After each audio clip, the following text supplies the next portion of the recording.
Hey YouTube, what is going on? It is Jax here back with another video, and today we are going to be continuing the Midladder series on my mini account. So the biggest comments that I saw when I finished the last video was that I was super low, and that you wanted me to go into different ranges and experience you guys were experiencing up a little bit higher in the Midladder. So I ended up doing that. I pushed, I think it's 700 trophies from Serenity Peak where I ended the video, and I actually did this on stream. I pushed part of this on stream on YouTube. So make sure if you want to watch me stream to keep an eye out on YouTube. And actually, I'm going to be streaming on Twitch today. I like doing both platforms to interact with most of my community. So as this video drops, if you're watching in the first hour or two, I will be streaming live on Twitch, twitch.tv/JAXCR_. I'm too lazy to edit and put it on screen. I'm very sorry about that. But that is where I will be live. If you want to come and say hi, just hang out a little bit. I'll be playing on my main account there. But today we will be continuing the Midladder series. So, underleveled Pekka Bridge spam, not really a whole lot else to get into the intro, other than, or to put in the intro, so we'll just hop into our games here. We are against TTV_Tombs, and so he's a level 11. So, what I found out playing on this account recently was that I'm now facing a bunch of like level 10s and 11s with nearly fully maxed decks, or at least level 12 and 13 decks, as I'm playing on this account. So, sorry about my phone lagging there. It looks like he's going to be playing Logbait, actually. So we'll go with our Magic Archer. He's going to go with a Princess. Kind of curious Princess there. He doesn't have anything in cycle for my Ram, though. We do have the Surviving Magic Archer. We do have the Ghost to help kill his Goblin Gang if he ends up playing it. He's going to have Mega Knight, so not the classic Logbait that we're all used to, but Magic Archer is going to get on tower doing a ton of damage to this Mega Knight. He's going to go ahead and waste a Skarmy. Magic Archer is just going to absolutely shred that Skarmy. And now I think what I'm going to try and do is the Bandit trick, yeah. So let's go ahead and ban it. And it looks like we did perfectly do it. You need to have the Mega Knight jump immediately. Like, the Mega Knight needs to jump immediately onto the Bandit when she does this. So the way I do it is, you know how the Bandit sometimes has a maximum dash range. Like, you put her on the maximum dash range so that she's as far away as possible. You need to put the Bandit one tile inside so the Mega Knight is within jumping distance immediately. Like, Mega Knight needs to be able to jump directly on top of this Bandit. So that the Bandit will cancel out its jump onto. If it even hesitates just a little bit, because it's not quite in range, then the Bandit is going to get hit, and that would have been a really sketchy defense had I failed that. So, I'm glad that I pulled that off there. He's going to go for a Princess, and unfortunately, I can't play a Magic Archer with the bridge. I can't give him that Mega Knight value. We just have to eat that and go with a Battle Ram in the back. What I want to do is I want him to let this Ghost go by having to worry about the Battle Ram. He's going to have to pick one or the other, and I'm ready to try and counter it. He's going to go with the Skarmy, but now he's a little bit low in Elixir, and it looks like he's just playing classic Logbait with Mega Knight for Goblin Gang, which is a curious substitution, but he does have sort of higher level cards than us. They're not incredibly too much higher, but like they are noticeable. So let's just go ahead and Fireball. I'm going to Fireball this every time here, just because the Goblins are overleveled, so my tower is going to take a lot more damage. Let's just go with a Ghost right here. I need to be prepared so that if he goes Princess at the bridge, I'll be ready. Alright, so he's going to log, so now he has to waste his Princess, or at least protect her here, which is going to be awkward for him to do. So he's going to Mega Knight. Ghost is going to take out the Princess. Very nice right there. So now what I'm going to do is I'm going to let this go. We're going to let this Skeleton Barrel connect. He's going to go in for a Tricky Barrel. It's definitely going to be tricky there. We can go in for a Bandit on top of the Goblins. They're going to be helped out. We're going to lose the Bandit. Now he doesn't have his Mega Knight in cycle. We have a massive counter push. Nice Inferno Tower. He's just going to be ready right there. Need to save my Zap for the Skarmy here. So we're going to hope that we can get down 2 Magic Archers. Yeah, that wasn't the plan, but we're going to hope we can just kill this Inferno Tower. Save everything for his Skarmy. Ghost is right there. We do have double Magic Archers. We do have a huge Elixir advantage now. So we can go ahead and Pekka the bridge. The Mega Knight's just going to get eviscerated. And then Pekka's actually going to go ahead and get ready. We don't even need to zap the Skarmy now. We can just save the zap for something else. I don't even know what I'm going to be using it for. But that's definitely going to be game. He's way too low in Elixir. Mega Knight going to get on tower. Or Bandit's going to get on tower. Magic Archer piercing through. And a really nice game there. We were able, even though we had underleveled cards, to start facilitating our Elixir advantage. And we get a giant chest. Nice.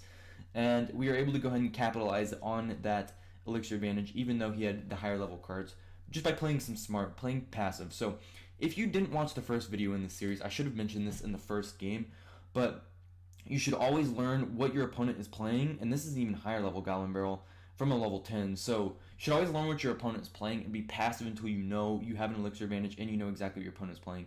So Goblin is going to come down. This is scary, because you see my Ghost does not one-shot his Stab Goblins, which is, that's not normal. I'm severely underleveled right now, so that makes some sense. You guys really, I don't know if you guys will really have to deal with that, but yeah, that is not fun that his Goblin Gang can survive. That's going to really throw off my attacks. So This is actually really good for me here. We can just go in like this. We do need to Ewas, unfortunately.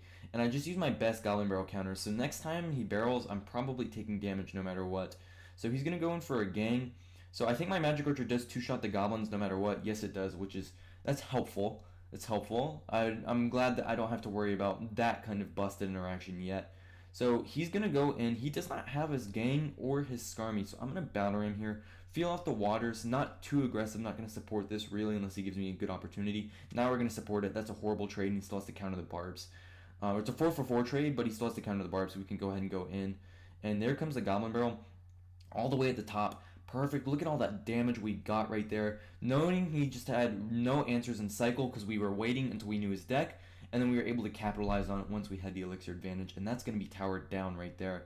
And we can zap this Witch, honestly. I need to save it for the Skarmy, but now I don't even need to take his tower, so I don't need to focus on being that aggressive. The Witch is still alive. That's admittedly not fun, but hopefully he's going to support it with something like that my Magic Archer can get additional value on. No, he's just going to let it go, which is smart. So yeah, we kind of just wasted that elixir. We need to be really careful, because if he has some sort of big Punisher right here, we could be in trouble. So he's going to go for a gang. That's good. We're just going to Batter him to block and maybe force out something. We're hoping that this guy isn't going to be as smart as he can be with his elixir here, and that we can kind of go ahead and capitalize. We're going to Ewas that. I have my Fireball for the Goblin Barrel if he ever decides to play it. He's going to take his Fireball right there. That's going to be perfectly fine for us.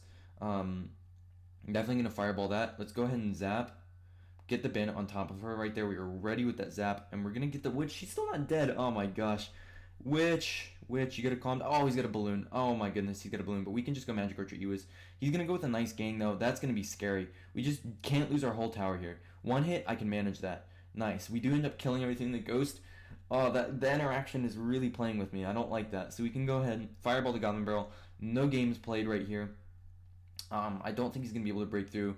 Magic Archer's gonna do a decent job killing that Skarmy. He's gonna go in. Let's just go ahead and set up with a Magic Archer, preparing for the worst, which is going to be a balloon attack here. We can go in for a zap, and that's going to be a good game. Ben's going to come in. We're going to be able to kill that balloon before it even gets a hit, and that's 2 games, 2 victories there against pretty overleveled players. You guys, I had like one overleveled game right there in the previous video where I faced one player like this at Serenity Peak, and now it's almost every game. So this will be at least some better content for you guys. So our next game here is against Abhi from Maratha Warrior. So he's going to be level 11, and with a level 12 wizard right off the bat, we're just going to Fireball that. I'm pretty sure even with my 10 Fireball and 11 Zap that we'll kill it with a Zap, Fireball Zap if we need it. And I can go ahead and line up, oh, he's got E-Barbs. Okay, let's go ahead and kite this. We can go for a Magic Archer in the same lane as the wizard, and he's going to go in for a Firecracker. Honestly, we can just go ahead and play our Ghost on top of the wizard now. No hits taken there. E-Barbs are still going to absolute town. We do need to Bandit as soon as we can. Try not to let our tails take 2 hits. And we do get some damage with our Ghost back. So we spend too much elixir there. That's the problem with overleveled cards. Sometimes you just have to do that. But the Magic Archer is going to help out against the Skarmy. One more shot would be really cool because we won't take any damage. But you know it's going to be perfectly fine. It can take a couple hundred damage there. And he's going to spend a little bit too much now. We can go for an Ewas. Oh, so it doesn't get any hits on our tower. And it doesn't get any hits on the Ewas. So we get some counter push. That is going to work out well. I'm going to zap. I don't think my tower... I think my towers can one-shot that. Yeah, okay, they can. I've had an unfortunate experience where my towers could not one-shot the minion horde with the zap. I think that was before I leveled it up, though. So we're going to be good to go there. Just need to watch out for these E-Barbs. These E-Barbs are going to be punishers. They can basically kill my P.E.K.K.A. on my side of the arena, which is not cool. And they got like 1 hit plus a log, and that's the damage on my tower still. So we can go in for a Magic Archer. And now what this is going to allow me to do, it's going to allow me the wizard to get closer so that if he wants to support this wizard at the bridge, I can just Fireball everything here. So that's going to be useful. There it is. Just like I said, we can go and Fireball that. The wizard is going to die. We're going to lose our Magic Archer. Oh my god. Actually, we're not going to lose our Magic Archer. Actually, we are going to lose our Magic Archer. Okay, that was just completely back and forth there. That was really scary. But we do end up keeping him alive until the log comes down. Battle Ram's going to go in and connect. Quickly zap the Skarmy. Going to get some nice damage here. If the barbs would be efficient targeting. I hate when troops are inefficient targeting. It's one of my biggest pet peeves. But yeah, now we're in a very nice spot. We know what most of his cards are. We know how to counter them. So let's go for a Bandit at the bridge. He's not going to react. Sir, are you here? Bandit's going to go ahead and take this tower out all the way. We can go for a Magic Archer. Sir, are you a key? Are you here? I don't know why I went Spanglish on him. It looks like he's not here. It looks like we're going to go ahead and get another win.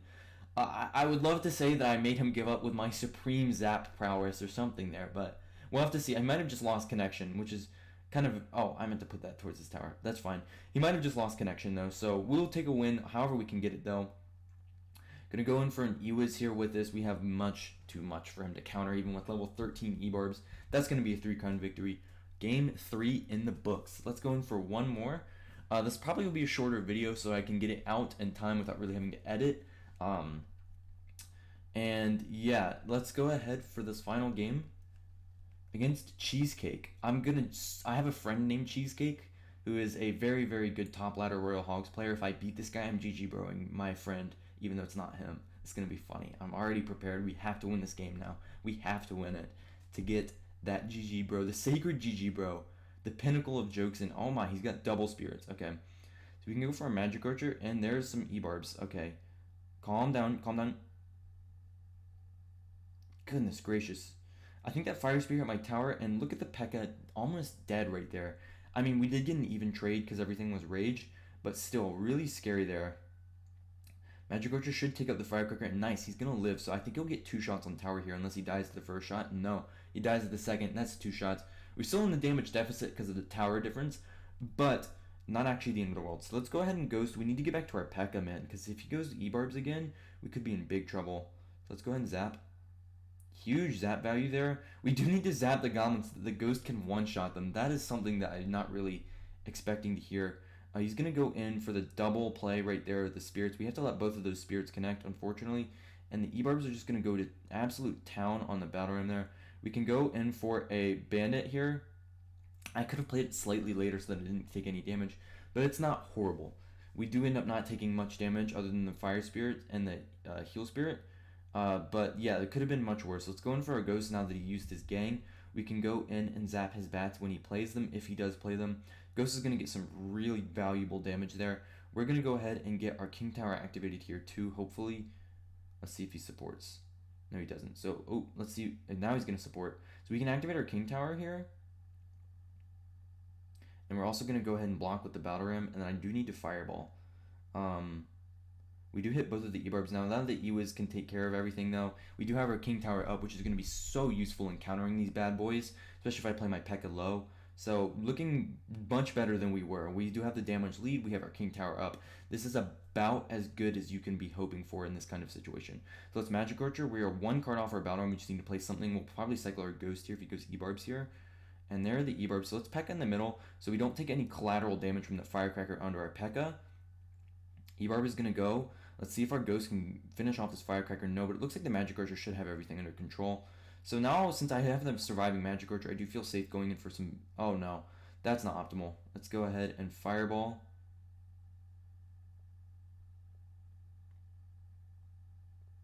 We do save our tower, and we're going to take his. Sorry, I went quiet there to try and concentrate. That was really sketchy. We do have our tower still alive. 12 seconds to hold on. I think we might have just secured our dub here. Let's go. Looking really good. E-Barb's coming down. E-Barb's cycle deck from our man Cheesecake. That's going to be a good game. We'd love to see it. And that's going to be a really nice video against actually overleveled players now with P.E.K.K.A. Bird Spam.